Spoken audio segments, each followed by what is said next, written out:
Hello, ladies and gentlemen, and welcome to this little snippet of the Matt and Rob podcast. We've recorded this last week as part of the longer podcast, but we thought, we'll take it out because the whole thing was getting a bit too long. And this is just a little snippet about the new regulations for 2021 and going forwards, especially the budget cap. Hope you enjoy.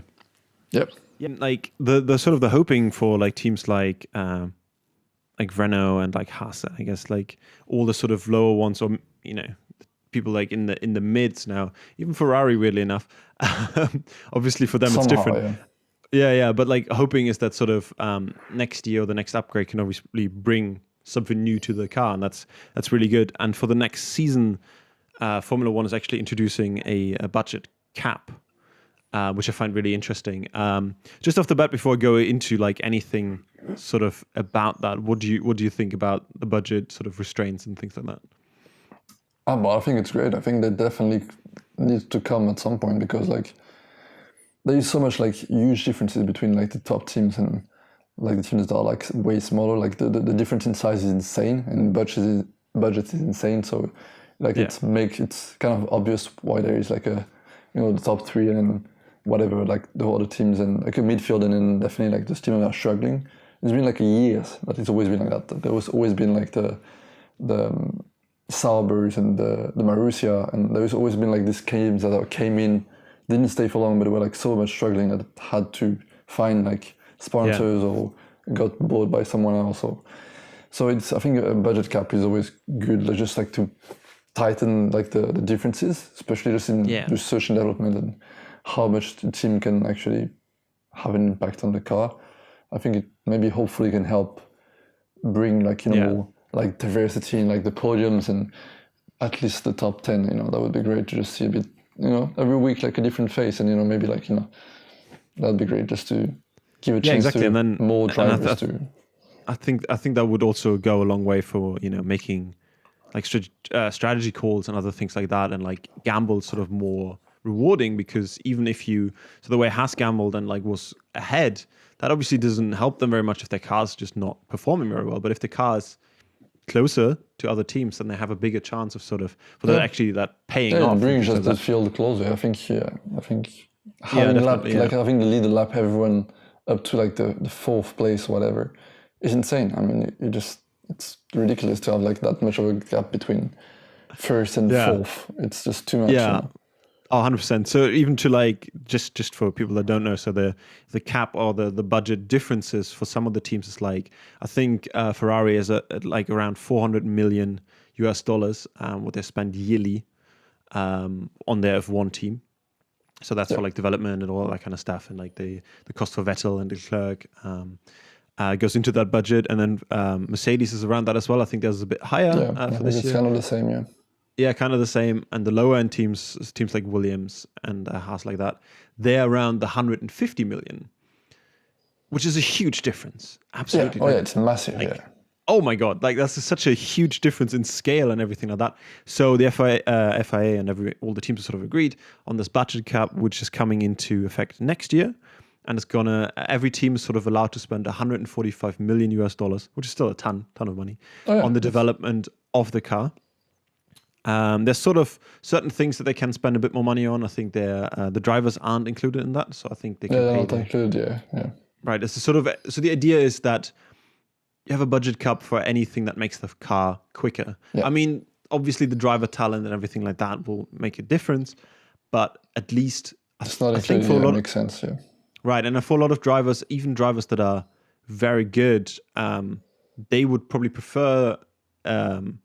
I don't know. I'm saying that as somebody who's not a driver, obviously. They prefer a competitive car over millions. Not sure. Maybe not. I don't know. I mean, it depends how many millions. It's like, between 40 and 35 million. Sure, I'll take 5 million less and have a better car. But if it's like 1 million or like 30, maybe I'll think that. But even that is fascinating to me, right? Because it's like Hamilton, I think, is the highest earner with 40 million a year. Yeah, I think that's a figure that I've read. And then Bottas, from what I've read, only arguably the second fastest man in the field because of his car and his ability, makes $8 million a year. So that's just huge difference. Really, I didn't know that. That's a huge difference. So I think there were figures from 2018 or 2019. Might be different for this season, obviously. They always change. But if you have a difference like that, even if it's not quite, if the numbers aren't accurate for this season, I mean, that would then allow other teams to sort of, have someone like Bottas or have another driver who's a number two in a team to come into their team and then sort of, I think it makes a huge difference also, like what you have done. Like I think it's probably like the ranks is like probably Hamilton, then Vettel. It's like world champions have, I think, straight away like more money just because, you've done more, whatever. And experience also, I think Bottas is way less experienced than Lewis, or not way less, but I mean at least a bit less experienced, especially in Mercedes. And so I think he probably brings a bit less than Lewis.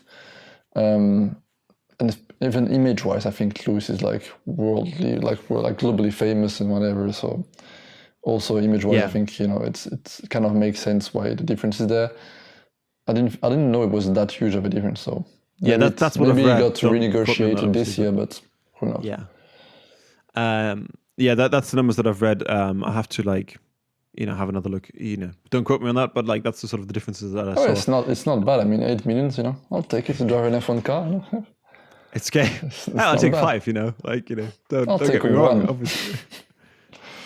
I don't know. You got to feed the family and things like that. I don't know. There's expenses. It's a short career. You don't know when it's going to end. So if you want to keep, And I think we both agree on that. Like the budget cap is great, and I think that hopefully, along with the regulation changes in 2022, when the car is supposed to get a little bit more racy, I guess, like where you're more able to sort of follow a car closer behind and sort of have more chances to overtake and things like that.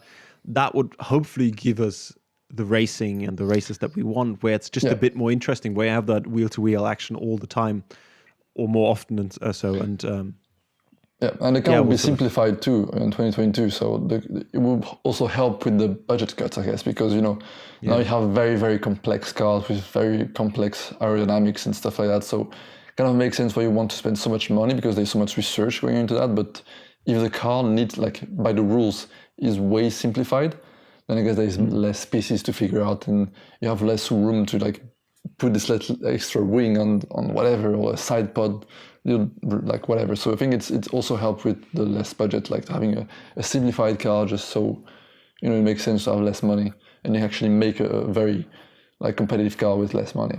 So hopefully like better races because they can follow each other better, and maybe hopefully just a whole like 20 cars in hopefully less than maybe like 1 or 2 cars that are lapped, but not much more than that. The last 4 I'll be happy with.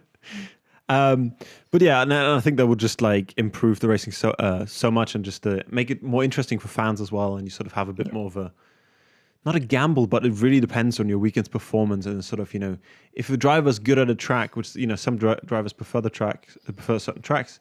Vettel quite likes the Hungarian ring, for example, and things like that. That will really come into effect of like how the season's gonna, how the season's gonna turn out, and then teams will probably look more towards that as well, and drivers, to see where they. Because it's sometimes it's really frustrating when like this team doesn't have a chance at all for the whole year. It's like you know they won't come anywhere close to the podium. It's like it's a bit frustrating. Like it would be nicer to have you never know, you don't know who is going to win. Like maybe you think so because this driver is the best, but car-wise you don't really know. It could be almost anyone. Yeah. Or at least 10 different people would be at least nice. Like a top 10 and is very close. That would be great. Yeah, but I think this is still one of the better ways to go, rather than having a car that is the same for everyone, for example. Which that's a bit too much, for sure. Yeah, because now you still have that ability to make changes and like have a good strategy and sort of use the budget more to like your advantage and really be like efficient. And you will also show like how good your people are, because we have the same amount of money. So now it's like who can figure out the best way to spend it, and who can figure out the cheapest way to develop stuff, and how can like maybe you put like like 30% of it in like aerodynamics and like engine, whatever. So he's gonna find the best balance between budget and repetitions to like just make the best car. That would be very interesting to just you do a fair like slate, like you all have the same amount of money, figure out like the best car you can with this. I think that's a great thing to do. It's Yeah, way more 100%. like fair. It's interesting. I don't know if you actually heard about this, but it's also a sort of a development cap as well, sort of where it's like you only just going to sort of summarize that really briefly, but basically if you win or like you sort of are the best team for the season, next season, you have a little bit less time in the wind tunnels and a little bit less time. Yeah, which is quite interesting. And then sort of, so if Mercedes is like number one, they get like, I think it was 70, oh no, I think it was 90% off sort of like 100% of their time to develop things and wind tunnels and things like that. And then every other team behind them, up to the 10th team, I think it goes up in like 2.5% increments. So second team is then 92%, and so on and so forth. What do you think to this? I wasn't entirely sure what to think of this, because it's sort of punishing you for being the best at your job. It's kind of a weird thing to me. It's a weird. I think it's a bit weird, but at the same time, it's like it's just probably to just have less, of this like 6 championships in a row for the same team. And I think that's just so they can hopefully have less of that and just have like a more varied kind of year after year. It doesn't look the same. Because I get why people are, like a lot of people are bored and like frustrated because it's always the same team winning. We had like at least a bit of an entertaining start of the season, but at the end of the day, it's always like Mercedes team champion and a Mercedes driver that wins the championship, at least for the last, I think it was like 6 years or something. So yeah, it'd be crazy to think anything else right now at this time. Most likely the winner of this year's sort of Grand Prix is going to be either Hamilton or Bottas. Most likely Hamilton, unless things go really wrong for them. Especially for the championship, I think. Championship. Yeah, for the championship. Yeah, of course. Yeah. I think hopefully that's just mainly for that. And I don't think it will impact them that much.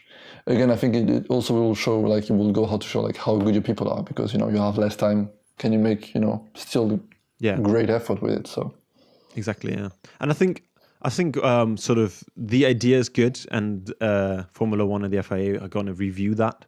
So they're gonna try it out. They're gonna see how it works. I think the budget cap is a no-brainer. That's great. That will work, 100%.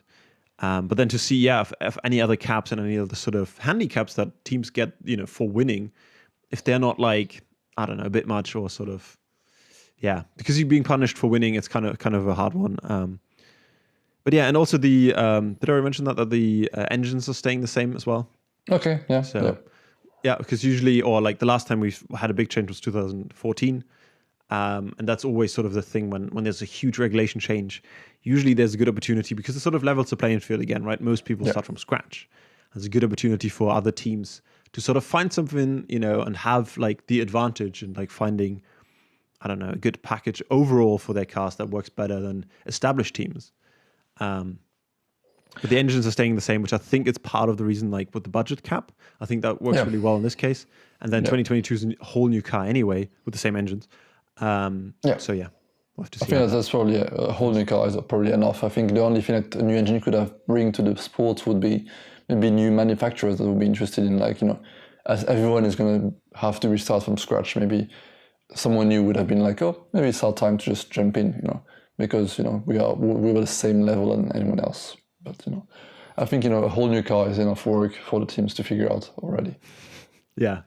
I'm super excited for 2021 changes, and for the changes for 2022 as well. And the new cars also look incredible. They, the renders and everything like that, and even they made like a little scale model of it.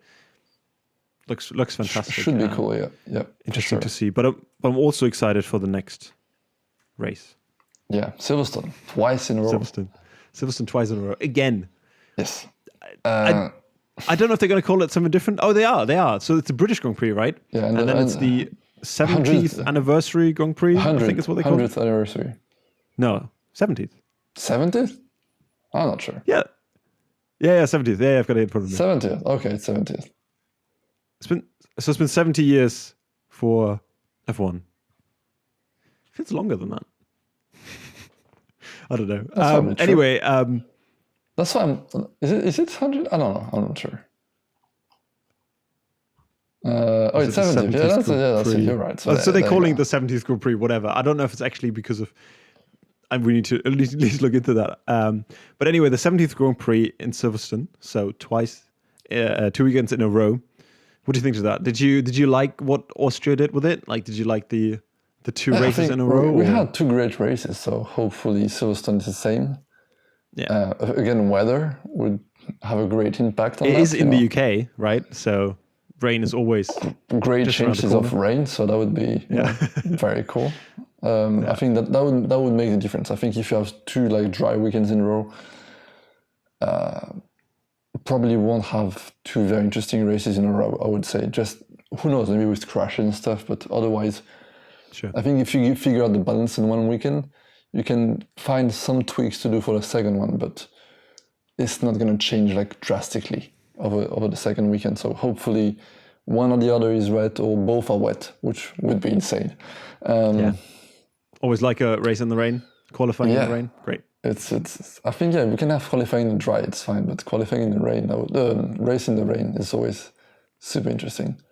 Or even better, like mixed conditions where you have to do the right call at the right time. Like, you want to pit in the next lap, no, I'm going to pit this lap. And then, I remember there was a kid that Lewis did that and like pitted at the exact right time and was like pitted for wet and started raining as soon as he left the pit lane. So it would be very exciting to just see something like that. And that would very much like make the 2 weekend interesting.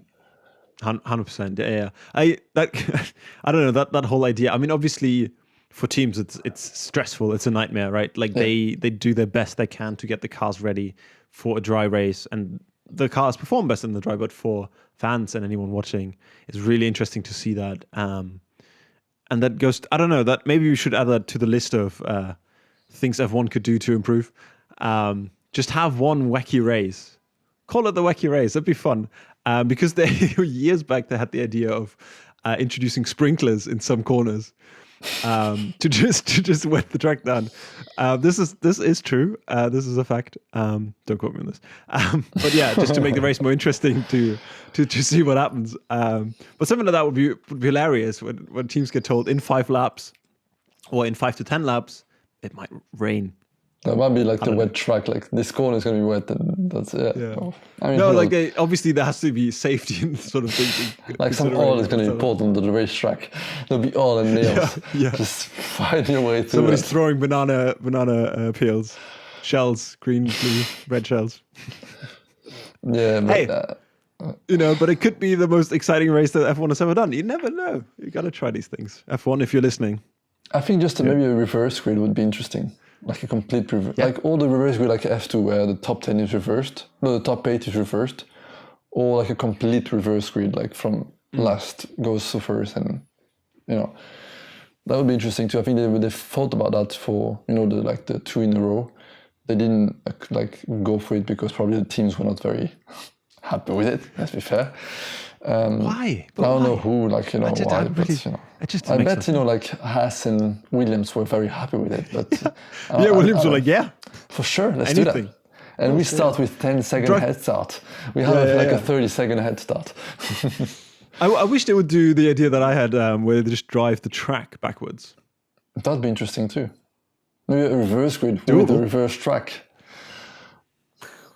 Anyway, maybe we should throw to people in the rain sometimes when viewers can decide to press the rain button. That would be great. Like you vote for rain, that would be insane. Vote for rain.